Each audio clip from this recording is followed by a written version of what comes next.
So my guest today is Julie Bauke, the Career Happiness Officer of the Bauke Group and of the entire planet.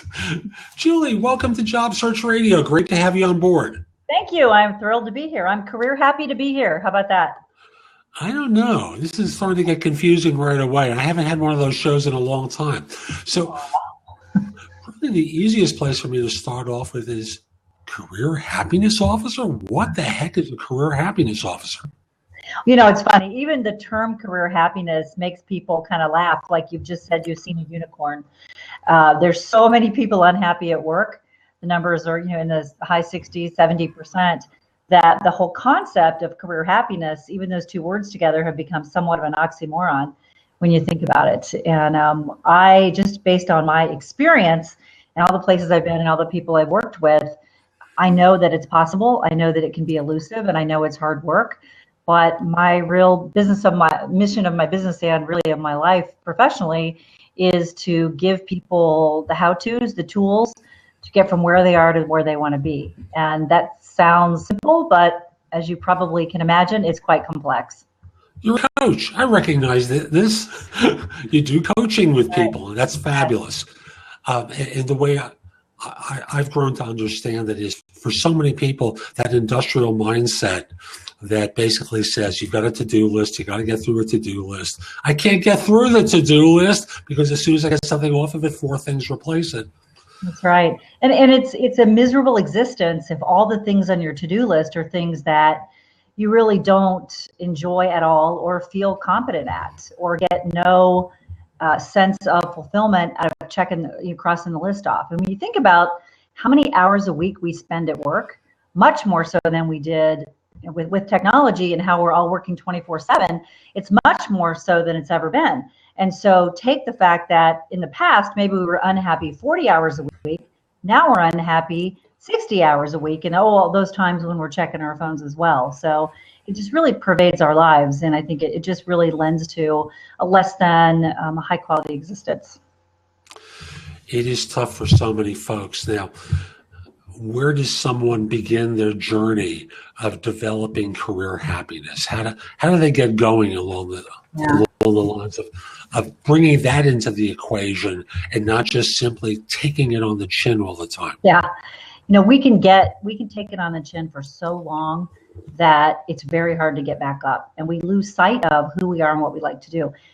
First of all, just recognize that if you're struggling with this, you're not alone. There's a real gap in our learning and our education, and along the way. In many ways, we're still stuck in that industrial mindset mode of, if I have a job, I should just be grateful. Whether it's high school or college or any time thereafter, no one ever taught us how to find a job, let alone the right job for you right now. And there's so many pieces in there that it can get really hard to unpack it all, but you have to start someplace. The first place to start is getting really clear on where you are right now. What do you want to do more of? What do you want to do less of? What's your situation right now? It's very easy, and we often devolve into, I hate my job. And I will generally say, well, what do you hate about it? Well, everything. Well, do you really think a doctor could help you if you went to him or her and said, I hurt everywhere? So you first have to figure out what's not working where you are. And there's a whole questioning process that goes through that. But part of that is also what brought you to where you are today. So like most things worthwhile, it starts with true introspection and asking yourself those hard questions so you can figure out where you went off the rails. 50 people in their 50s still say to me, I still don't know what I want to do when I grow up, which frankly is one of my pet peeves, because I always want to say, look in the mirror, you are well past grown up. And the career fair is not coming. And so the first thing you have to do, it's all about introspection and self-awareness to start with. If it doesn't start there with a true understanding of who you are professionally and what you want and where you are in your life and what you want in the big picture, and those are really big questions, and I get that, you can't even hope to get any place good. So it has to start there. It's funny. Normally when, years ago when I started working with people for the first time, I found that people couldn't answer that question. So I went to the opposite route. What do you detest? Yeah. I picked that word intentionally because it's a strong, charged word. Yeah. And in choosing that one, I would then flip to the opposite side And then from there, since the opposite was unlikely, possible but unlikely, I would try and then find things in the middle, Right. between those two. How do you coach people into finding that thing that they would adore doing? Well, first of all, you're exactly right. Most people can tell you what they don't like, but they can't tell you what they do like. But you're right. Knowing what you don't like is a starting point. And so once you figure out, we will say to people, think of a time when you were really happy in your job. What was it? What was it that made you happy?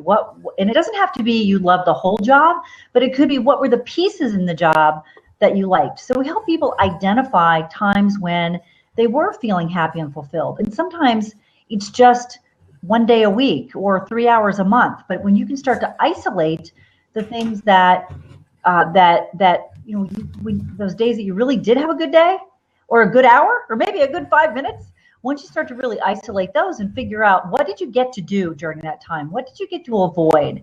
Most people, if you ask the right questions, can get there. It doesn't take a battery of assessments and a PhD to figure it out. And there's an awful lot of over-reliance on those sort of tools by people in my profession who want to just look. It's not as simple as looking at the back page, at the last page of a group of assessments to figure out what your answer is. Because we've all been through that, and a lot of times the answer is forest ranger, and we're not going to do that. So, right, isn't it? Or truck driver? Or coach. If you ask people the right questions and really guide them through a process, generally people can tell you, if they can only tell you what they didn't like, and you can, like you said, help them figure out what the opposite of that might be. Now you're on to something that you can start to hang on to and articulate, put words around, and march toward. Absolutely right. So they're starting to figure out what they want to be when they grow up. I use that example that you used before. And by the way, that's older than 50. Yeah. So where does someone go from here? What's the next step for them? So the first thing, once you're going to figure out who am I and what I want to do next, and there's a lot of pitfalls along the way because a lot of barriers, but a lot of them are self-imposed. So if I'm sitting here, thinking, okay, I'm 30, 40, 50, and I decide I want to be a ballerina or play Major League Baseball, that's probably not going to happen. So reality is really important too. But we tend to think more things are out of the question than actually are. So, and maybe, we're sitting here thinking, here's what I'd really like to do, but the path from here to there seems so onerous that we just put the covers over our head and go back to bed. So it's really a process. And so let's say I always talk on a scale of 1 to 10 in terms of career happiness. So if you're a 2 and you say, man, here's my 8 or my 10, it's doing this. Sitting at a 2, it's very hard to imagine that you could actually get there. So we'll say, all right, so if you could make some changes and find out and figure out how to get to a 4, that's 100% increase in your career happiness. Wouldn't that be worth something? And once you get to a 4, what if you could then move toward a 6? Now we're getting somewhere. So the task seems so huge that it's very easy to give up. And we are capable of much more than we think we are. So once you know what you want, you have to figure out, what does the market want? Because if you do something or want to do something that is not in demand in the market, or the market won't pay enough for you to make the living that you need to make, then that's probably, maybe it's not a no, but maybe it's just a not right now. In other words, maybe you can do it in 5 years. So we encourage people to take a long view. What's your life going to look like in 5 years? Will your nest be empty? What's life going to look like for you then? Maybe it's something that you put into your future planning, not something you can have today. So you have to be realistic as well, not only about yourself, but about the market and what you can reasonably do. But it's really, really easy to give up along the way, unfortunately. So true. And we're going to be back with more from Julie in just a moment, but first, my insider tip for this show. Well, I'll simply say that it's easy to start off on a path and to do a whole bunch of things and run up against personal resistance. People time and time again try ideas, try to lose weight. You know the pantheon of things that you've tried in your life that people come in short with, that you've come in short with. But the thing I want to encourage you to do is, I'm going to check with Julie about it in just a moment, is the notion of getting support. Now, some people try the support of a friend. And experience tells me, and I think statistics bear it out as well, is the support doesn't last that long because friends are not willing to do the kind of work with you and provide the kind of support that you might need at times when you're running up against problems. You know, they give you 2 poor babies. Poor baby. Poor baby. Yeah. You know, and the result winds up being that you don't get any further along. And then both of you peel off because this isn't working. Instead, so often, you are so much better off hiring a coach to help you and making that investment in yourself because they know how to press the right buttons to keep moving you along and to help expose the resistances and to see the light that's going to help you get to the other side. Now, there's a lot more on my website, which is thebiggamehunter.us. Go over to the site and go exploring. There's a lot there, as I said, that is going to help you find work and help you play bigger in your career. So let's come back to Julie and pick up where we left off. So let me just check something here. How did I do with with that notion of coaching? Yeah, you're right. I know people can do it by themselves, but isn't it a lot easier with a coach to help sort this out? So much easier. Now, you're right about your friends because your friends, they still want to be your friend. And so if you complain to them 5 times, every time they see you, if you're complaining about your job and you give them helpful advice and you are encouraging them, and then you see them the next time and they're complaining the same, they're complaining again, to say to a friend, okay, when are you going to do something about it? I've been listening to you now for 6 months. When are you going to do something about it? We all should be able to do that with our friends, but it's really risky. Also, our friends are not objective about us. They see us in one way. And good career advising, good career strategy is around seeing yourself from a 360-degree view, looking at all of your options.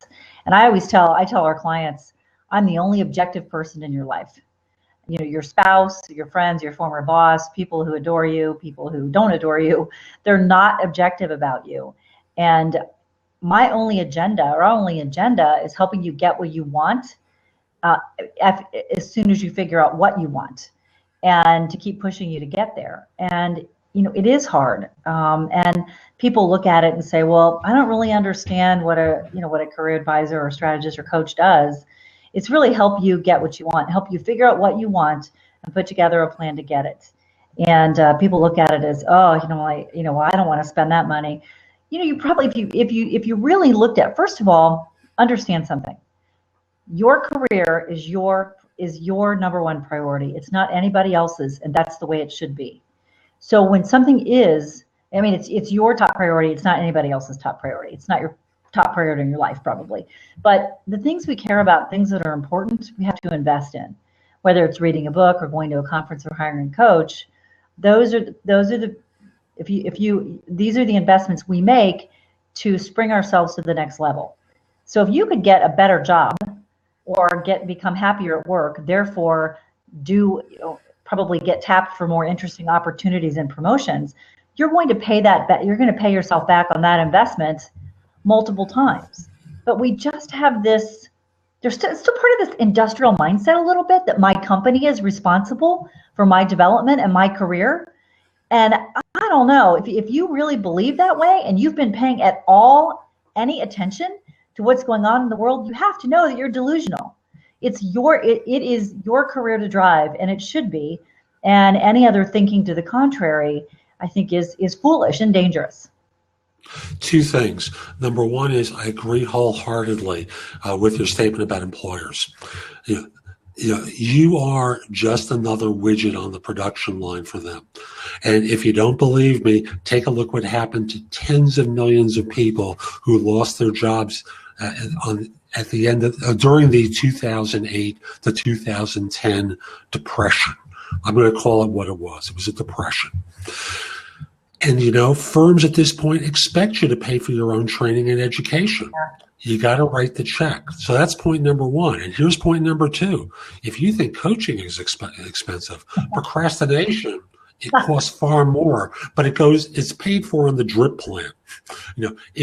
Your life gets sucked out of you. The opportunities pass you by, all because you're not taking the time to get the support that would help you turn the corner. And with those kinds of small incremental changes that you make working with a coach, clearly people will be far more successful faster because they'll be able to debug the software that's keeping them playing small. Yeah, I saw a statistic one time that reminds me, it popped into my mind when you were talking, that it was a study done of people who'd been unemployed, long-term unemployed. And for the purpose of this study, it was 6 months, was long-term unemployed. What % of people do you think spent any time or resources improving their skills or anything to make themselves more marketable?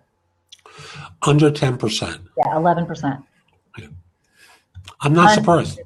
I'm not either, but it's still so it's old thinking that I'm just going to keep doing. I'm going to keep making the same mistakes over and over again. I'm just going to keep sending out resumes and hope somebody sees how awesome I am. And that's called that's a junk mail search.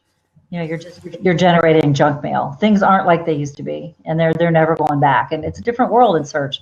And but it all starts with a smart search starts with what you want, what's your desired outcome, not the opposite, which is who will hire me. Yep. Who do you want to hire you?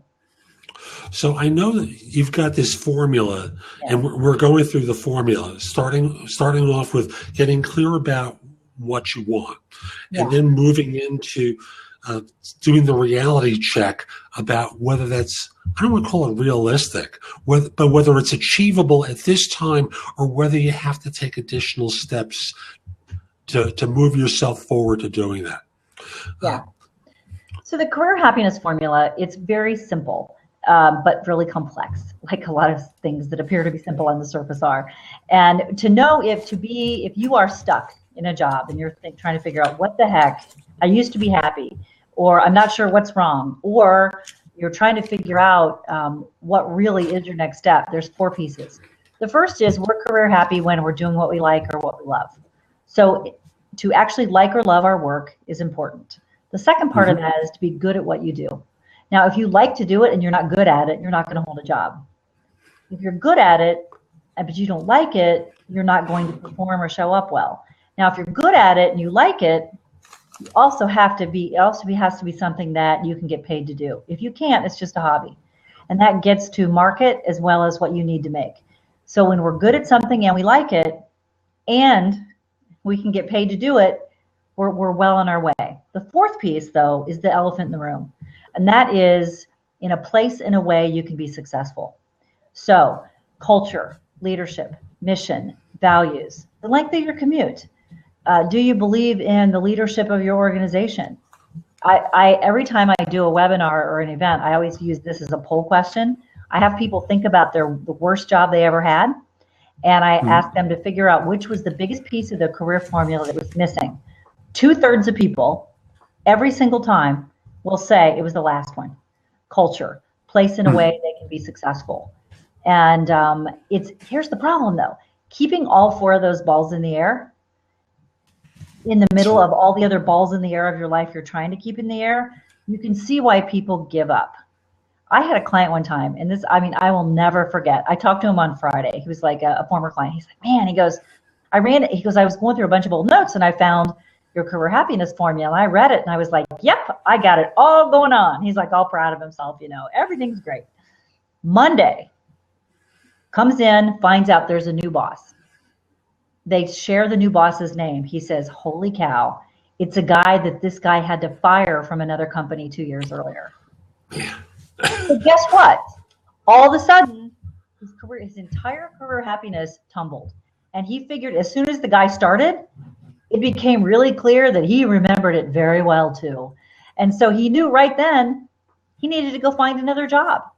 So it can change so quickly.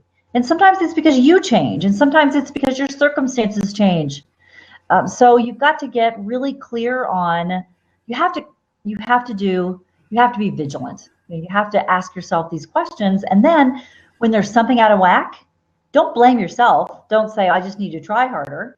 Maybe that is it, but don't put it all to that. Look at it and say, all right, what is it that's not working? Maybe it used to be working, but it's not working now. What can I reasonably change? What can I control? And how can I move forward instead of staying here and hoping for the best? Blame is so irrelevant in the formula, because at the end of the day, you can blame someone and be no happier. Right. You may be right, but you're not going to be any happier. And the question becomes, what are you going to do about it? What action steps can you take? Yeah. And as you described, in what you just said, for so many people, they're stuck in this bind where they have too much to do and not enough hours in the day, and they haven't figured out that small incremental change is the way to go. Now, if there's something that they can do daily for 20 minutes, a half hour, with the TV off at the end of their workday, they will have moved forward so much in the course of a week or 2 weeks. It will shock them tremendously. And you know what? And you're gonna start nodding when I say this, but when do we update our resume? When the crisis hits, it is time to look. That's what everyone does. Yeah, that's right. And so tell me, your resume is a marketing document that's supposed to position you as a person that other companies or organizations would want to hire. And so you're going to work on your marketing document on a day when you feel like crap, on a day when you've dropped the ball or something blew up or you got in a fight with the boss, so you realize you just can't take it anymore.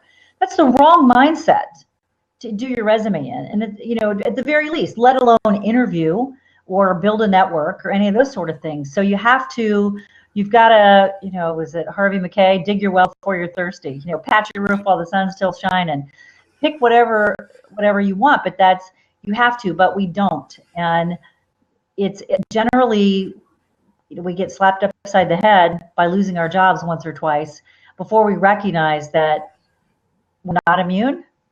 I tell people, I say, hear me now and just believe this every day. Your company wants you until the day they don't. And you need to behave accordingly. And I don't care how smart you are. I don't care how many degrees you have.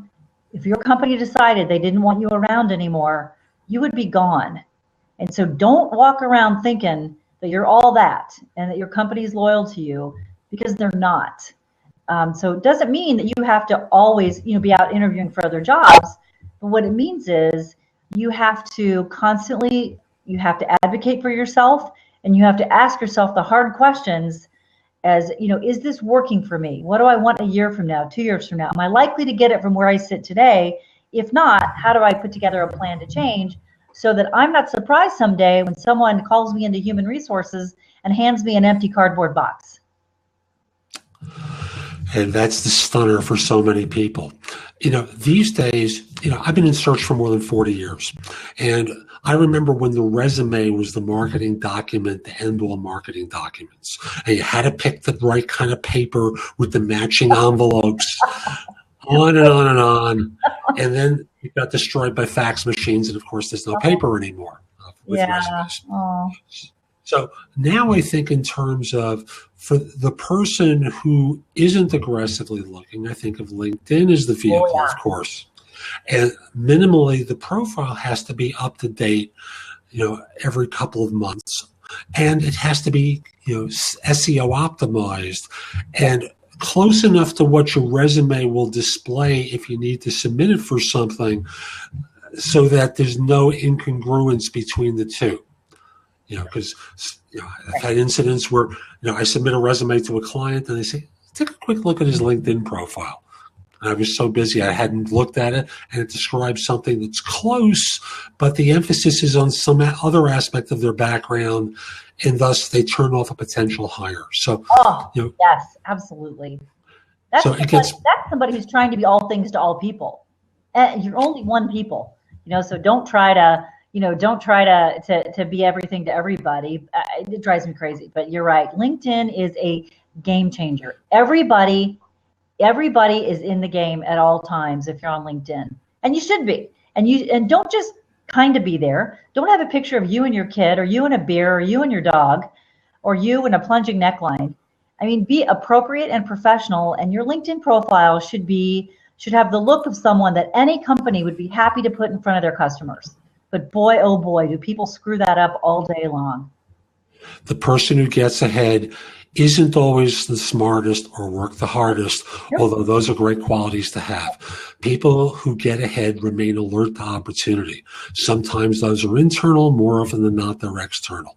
Yeah. And as such, people are buying $5,000 a year LinkedIn recruiter packages to search the 480 million people in the LinkedIn database.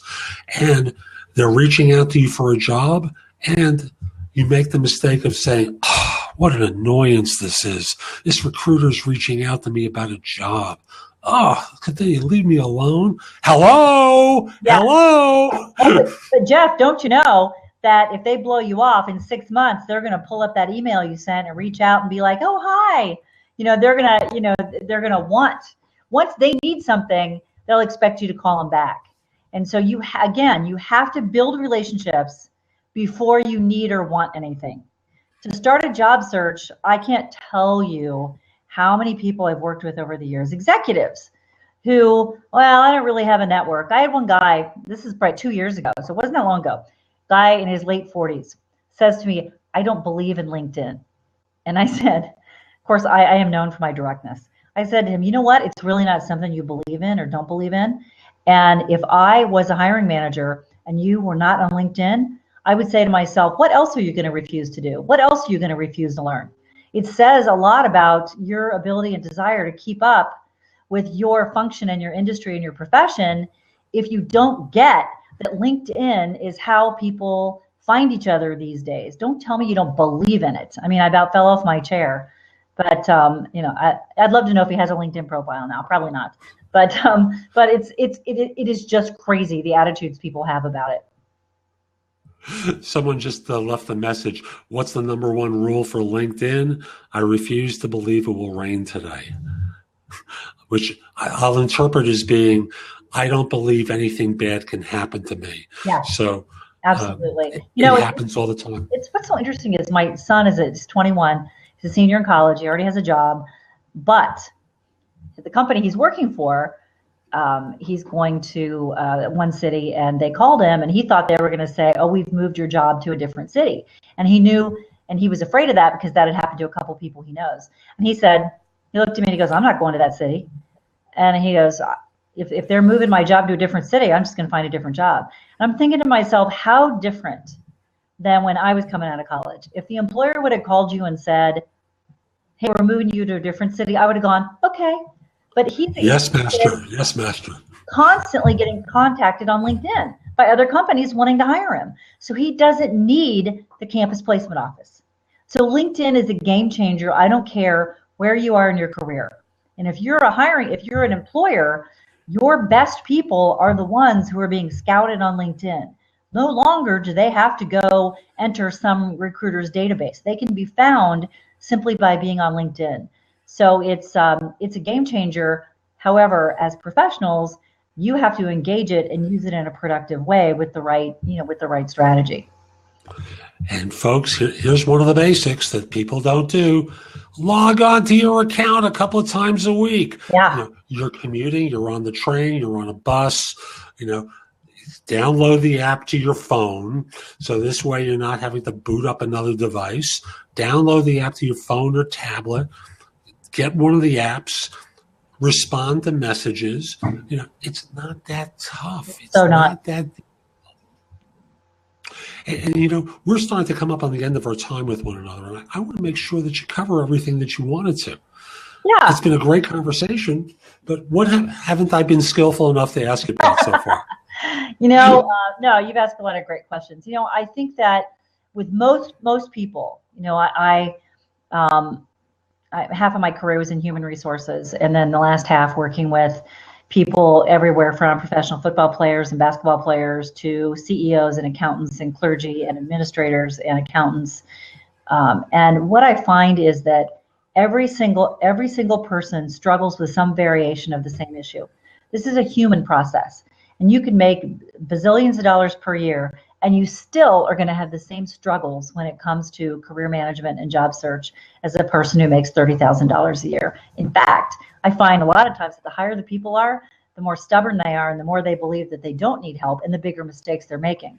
And so if you are struggling with this in any way, don't think it's because you're stupid or because you don't know what you're doing or because no one's going to hire you. With so many people I talk to are having struggles, I want to say it's because you're doing it wrong. And so know that you can have more than you probably think you can, but you've got to get clear and you've got to get a plan and you've got to take action, because it literally, the career fairy is not going to come sprinkle dust on you while you're sleeping tonight. The skill needed to find the job are different and complement the skills needed to do a job. Most people just act from the place of, I can do this. Yeah. I'm going to submit my resume, and they never learn how to write a resume, never do networking, have no idea how to interview well, do no research, on and on and on, mistakes that they make. It's ridiculous. And I wrote a book. I'm not sure if we mentioned that, but I wrote a book called Stop Peeing on Your Shoes, Avoiding the 7 Mistakes that Screw Up Your Job Search. And it's all about the things that, it's just like the 7 things that if people just wouldn't do those things or do those things better, they would be head and shoulders above 90% of the people in the job market. And so it's a very quick read with cartoons and stories, and it's very direct and very actionable. And usually people read it and go, whoa, I need new shoes. I've been peeing on those puppies for a long time. So that's another resource for people that's an option. Is it on Amazon? It is on Amazon. And I also, on my website, we do webinars and things like that. And we'll always have a link on the front page to things that are going on. So check back, because I like to go deeper into this topic and give people as much practical, you can do it, kind of how do you fit this into your life kind of stuff as possible. It's doable. It's hard work. But you know what? Everything worthwhile is hard work. Duh. Yeah, that's right. And I'll have a link to the book on Amazon and to your website in the show notes to make it easy for folks. Julie, thank you so much for making time. Give folks, tell folks how they can find out more about you, the book, the website, all sorts of stuff, okay? LeBowkegroup.com. And could you spell that for them, please? Yes, it's THEB as in boy, AUKE. This sounds like there's an L in it, but there's not. TheBowkegroup.com. Cool.